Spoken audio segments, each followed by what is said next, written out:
Hey there, Yowza Bowza. It's Monday, here with Bluey, who's here to listen to my whatever. Okay, so it has officially been another 30 days, right? I'm at the 60-day mark, and at 30 days, I had like this big insight. I've been looking for happiness, talking about happiness, wanted to be happy. 30 days, had this insight. Oh my gosh, I'm already happy. And it's not so much about finding it or getting there as it is about unblocking it so I can experience it in the moment because it exists right here, right now.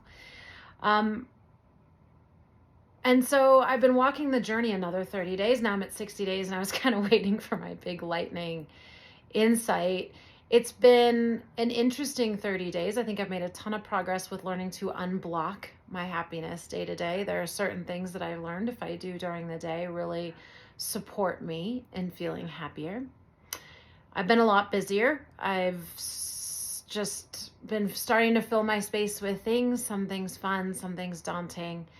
And this theme started to come to me a few days ago that gained momentum over the weekend and into today that I think is really what this is about. And it's about facing what other people think of me, whatever, on all different levels. So I've started applying for work again.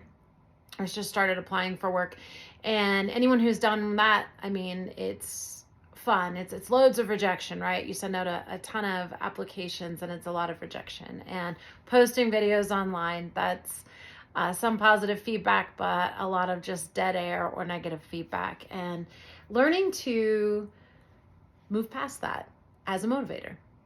That seems to be what this time has been about, and starting to face it. And it gains momentum, right? So you start to face it, you start to engage with the conversation. And of course, it's a lot of ego work in there of being less than or greater than, and coming up against the big ticket items that hold me back.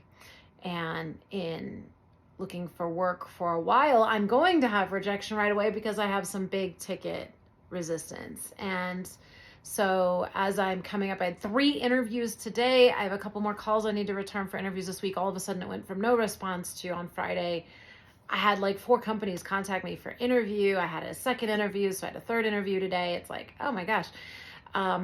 Interesting. I haven't really experienced that before where so many people are calling for interviews, but that's great. Except I have 3 DUIs. And that's how I tell the story. And that's not a great way to tell the story. I have 1 DUI that was 5 years ago. It's going to be 5 years ago on December 1st. And I also have 5 years of sobriety that I'm going to be celebrating on December 1st without a drink. So it's very exciting. It's not a bad thing. And then 15 and 20 years ago, I have 2 additional DUIs that the first one actually is very painful. Well, they're all painful, obviously, but I was drugged by 2 men, raped, and found at my vehicle for my first DUI. That's my first DUI. And despite being roofied and not knowing who or where I was, they still put me under arrest for a DUI. And when I realized like 24, 48 hours later what had happened and let them know, they thought I was making it up because I was arrested for a DUI. So obviously there's a lot of trauma associated with that. I went homeless. Things got very hard for me after that first DUI, but I also credit it with being one of the reasons I started to get well. Things got so bad, I had to start facing some of the trauma and challenges that I'd had before that. And when I hadn't even had a speeding ticket between the DUI 15 years ago and the one 5 years ago. But I can't bring myself to say I have 3 DUIs. Who's that stupid? Who needs to learn that lesson 3 times? And endangering your community and all of the things, and shame and judgment and just associated with it. I struggle. And I don't even know that I need to bring it up in an interview, but a background check, while only 1 DUI will probably show, I think it says 3rd offense last time I ran a background check on myself. So I'm struggling with shame. There's a lot of shame in that. And then I've started to realize, well, that's insane, because having a DUI 5 years ago and some incidences several decades ago is not that big of a deal. but I've really been struggling with it. And it's why I've been working in retail and jobs below my skill level. And, because you can interview with someone and you send your background check to a different corporate entity. So your manager never really has to know, and you don't need to bring it up at an interview. And I've been feeling this call to go back to AA. I was going a lot in the beginning of my sobriety and then kind of petered off with it. And I went a lot in between the 2 DUIs. After the second DUI, I relocated to Florida and I focused really intensely on recovery. That's how I built a great career and got to another level. And I was in AA for a good 6 years, I think, and then just kind of said, oh, well, maybe that was a thing in my youth and I'm doing great in my career. And was traveling to China, traveling a lot and getting depressed. And I ended up going back to it and leaving AA and being like, I think I'm normal now. And 4 years later, ended up in a very sad divorce situation and sort of having this bottoming out with my career. I really wasn't happy in what I was doing. It was just kind of this perfect storm. Everything looked so good on paper and I was miserable and everything fell apart. And I started drinking too much again. And I rolled into Colorado to see my parents for Thanksgiving and got a DUI and everything changed. I came around the corner to these cows busy being in the middle of the road. Went off the road to the right, helped this cop shoo these cows back into a fence. And obviously I'd been drinking. And so he was like, hey, I gotta address this issue. So I woke up December 1st in jail, and it's anything but funny. I thought the other 2 DUIs had fallen off my record, and I found out after I got arrested for the 3rd DUI that I was going to be charged like all of them had happened in 1 week, and I was facing a year in jail. And I got to do some jail time. It's nothing quite like getting strip searched every day. I got to do work release, so I left during the day to work and was returned to a cement room where I was strip searched and put back in the cell every day. Most of the people I worked with at that time didn't know I was in jail. And even more interestingly, on my tour of the job, I was working in a nursery because I was like, I'll be outside while I'm in jail. I'll get this work release job. And one of the first people I was introduced to in my tour ended up being my future husband. God works in mysterious ways. So I've carried a lot of this shame. I don't want to talk about it. And I've made a mountain. I mean, it's a mountain. It's not something to be proud of. No one should need to learn that lesson 3 times. No one should be endangering their community this way. But at the same time, these are mistakes that I made. I did a crap ton of therapy and rehabilitation. I jumped through 5 million hoops, paid a great deal of money, and did everything that I needed to do to be sober. So anyway, I was feeling called to go back to AA this week. For some reason, I went a lot in the beginning. I was feeling I need to go back. Went to 2 meetings this last week. And at the second one, this guy speaks up and is like, hey, I help people with job searches and then talking about their backgrounds for job interviews. I went up to him. I was like, I need you. Of course, he's used to dealing with people with 15 violent felonies. He's like, what are you worried about? I mean, it helps put it in perspective. Everything is relative, but I don't need to be so dramatic about it. But on top of facing that this week and the interviews and, I get to play in the pond of Emily's shame with her DUIs again. On top of that, I volunteered an event, a soccer game this weekend with a organization that supports it. They have vans and buses, actually, and women with unwanted pregnancies can get on these buses and have ultrasounds and receive a lot of medical care, STD testing, resources. And I wouldn't really call them a pro-life organization, so to speak, but they try to eliminate fear as a factor or lack of support so women can make a clear-headed decision about their pregnancy. And they are proud of the fact that 80% of women that get on a bus usually choose life. So that is part of it in the sense that they want women to choose life. Well, I didn't choose life 24 years ago. I had an abortion 24 years ago because I didn't have resources or support, and I was extremely scared. I was 19. And anyway, I signed up to volunteer with them because I wanted to make my pain purposeful. I really like what the organization is about, and volunteer at the soccer game giving out free t-shirts. And I'm not sure of how my testimony will be received by this organization, and I haven't told that many people about it, so why not post it on YouTube? And a woman came up who was very angry we were there. She perceived us as a pro-life organization, a political organization. She was a season ticket holder for the soccer team and was like, I shouldn't have to be looking at this, grabbed a shirt, was going to write an angry email. Of course, comes up to me. And suddenly I was just like, and shared my testimony with her and shared that, you know, I couldn't tell her if I made the wrong decision, and I'm not saying abortion should be completely inaccessible, but I am saying that there is a myth that you can eliminate a pregnancy, and when a woman gets pregnant, whether she has an abortion, gives it up for adoption, or keeps the child, it's going to be with her for life. And the often untalked about area of darkness is women who have abortions and carry that weight with them the rest of their lives. And nobody really talks about that, and nobody really prepares you for that. And it wasn't until probably a decade after my abortion that I even really knew it bothered me. And in my recovery process, after the second DUI and getting sober, I realized I had to address it. And if anything, it's weird because it's like the grief grows and you mourn it more as you age. And maybe for me, it's because I probably won't have another pregnancy or have a child. I think when you're younger, you're like, oh, I'll have kids later and it'll make it all better. But I haven't, and I'm probably not going to at this point because I'm older, and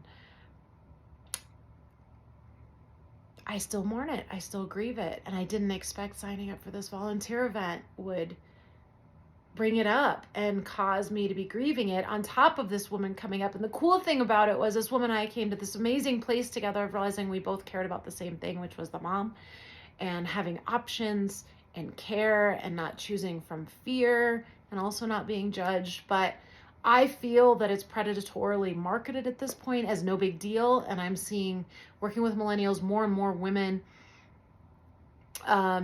choosing it as a form of birth control. It's not birth control. Birth control is birth control. Preventative birth control is the place of power. Women need to continue to be coached on using birth control, and they should have access to that. Abortion is very different and should be a last resort, because it is so damaging. And women who have had abortion have higher incidences of addiction and promiscuity and mental health issues. Take it from me. And like I said, as I told her, I'm not telling you I made the wrong decision. I'm not sure I should have a 24-year-old adult person walking around either. But I can tell you that I've paid a high price for the choice that I made. And I think that's an important story that's out there, an example that's out there. So, but that was rough. I turned bright red. I was shaking like I can when I'm nervous, and this poor woman probably was worried about me. But we came to a beautiful place together, and it ended up becoming a really good conversation. And we bridged the gap between us and where she was at and where I'm at. And I think that's such a powerful conversation for our society right now, which feels so divided, and people get so caught up in always and never and judgment and shame. And we're just living with a lot of extremes. And I feel like I'm this strange anomaly in the middle that's like, I'm an example of everything not to do, but yet I'm also an example that grace and thriving are available to everyone, regardless of what they choose. And that I've been on both sides of most of these conversations. I grew up really protesting abortion clinics, and I was raised a certain way and never thought I would ever be inside of a jail cell or arrested. And I've been kind of on all sides of it. And so I realized that the people on both sides are so much more similar than they realize. And our point of power is always loving the person in front of us and seeing the whole person in front of us and letting people heal. And so I'm sitting here this last 30 days with so much of this in my face, so much rejection, so much intensity about shame or different choices I've made or consequences or putting yourself out there and getting smacked in the face, and still putting myself out there and wanting to do that, and realizing that my story is a huge part of my power and who I am. It's just it. I've been homeless. I've been in rehab. I've tried to kill myself. I cut from the time I was 15. I've been in mental health holds. I've been all over the map, but I'm better now than I've ever been. I have a thriving marriage. I am so gifted professionally, anywhere I go, I'm going to be a huge contribution. I've got to stop holding myself back. Mentally, I'm so well, and I don't take any medication, and I'm just as stable, more stable than 90% of the people I meet. And all of these things where our society tells us that I should be broken and scarred. And well, I do have scars. Let's be honest, I do. But I'm not broken anymore, and I'm better than I've ever been. I look better, I act better, and my life is just getting started. My thriving is just getting started, and it's going to be big, and it's going to be bold, and it has been. But I've put a mask on a lot of that time and been pretending to be a normal person, I feel like. And so many of us are doing that, and it's such a load of crap because nobody rides the life bus for free. And why are we all pretending to be normal? And I feel like the more we focus on our differences, the more we're doing everything we can to pretend to be the same. Conformity is the opposite of courage. It's a great quote. And none of us should feel the pressure to conform at this point anymore. And the power is in our pain and what we've been through and making it purposeful. And that's what I want to do. But to do that, I've got to have a lot of courage, and I've got to be willing to field a lot of feedback, because these are very difficult topics. There are people that have lost someone they love to someone who is drinking and driving, which is terrible. They have every right to feel that way. There's nothing flippant about that. And yet God has worked through my life through DUIs, and I have 3 of them. So that's my story. And it sucks. I don't want anyone to lose anyone to drinking and driving, and I don't want to be a part of that conversation. And yet there's people that are very hot on all sides of abortion for all kinds of reasons, and no situation is the same. There's so many unique situations that we get to be the space for everyone to have their experience, and I get to stand as an example of healing and possibility and field all of that to a certain extent and speak into my experience and have the confidence to do that and not come from shame and judgment and fear, but power and healing and possibility and hope. But I have a lot of invisible wheelchairs. So, and those are my people. My people are the invisible wheelchair people. And so coming to terms with all of this has been a lot over the last 30 days. And this weekend I couldn't even share. I was so upset, and was so emotionally draining weekend. I just would have come on here and cried. And I have a couple of those videos, and I've watched them, and I'm like, I don't know. It's not that interesting to watch someone ramble on and cry intermittently. And, I think it's better to come on and speak powerfully about it. But that's my story, and I'm sticking to it, right? And so, I just had a great interview I came from. I had one at 7 a.m. I've got one in another couple hours, and it's so interesting to try to speak about these things in a powerful way. And I think, or just in a way, like I said, I can't say I have 3 DUIs. I still haven't been able to say that in an interview, but it's also probably not relevant. And I went to the SAA meeting, and there was this guy who coached people on this exact topic, and he's been with me on it, which is awesome. He has had a very big corporate career. I haven't had a mentor in a while, or anyone to really bounce this off of. And it's like he showed up at just the right time. And even on the way to this interview, he sent me an email like, Emily, you don't need to come from shame anymore. And just kind of coaching me on it. And you don't need to bring up something from 15 and 20 years ago. It's not relevant to a job now. So I want to be really honest and transparent and make sure I'm not hiding. So it's really helpful to have someone who comes from a powerful professional background to say, it's not relevant. You're not being deceitful. Move on.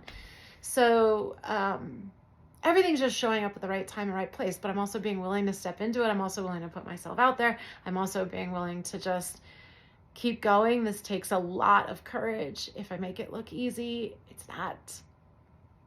And so anyway, that's kind of where I'm at. I haven't known about sharing videos about it because, well, I'm in process. And once you start getting followers, it's like, well, people don't want to watch me ramble for 20 minutes a day. And I shouldn't be posting things based on what people want to watch. But I do, because I have an ego and I'm human. And there's a piece of this the last 30 days I've needed to work through before I have, it's backing me up at 100 subscribers. What about the possibility of having thousands?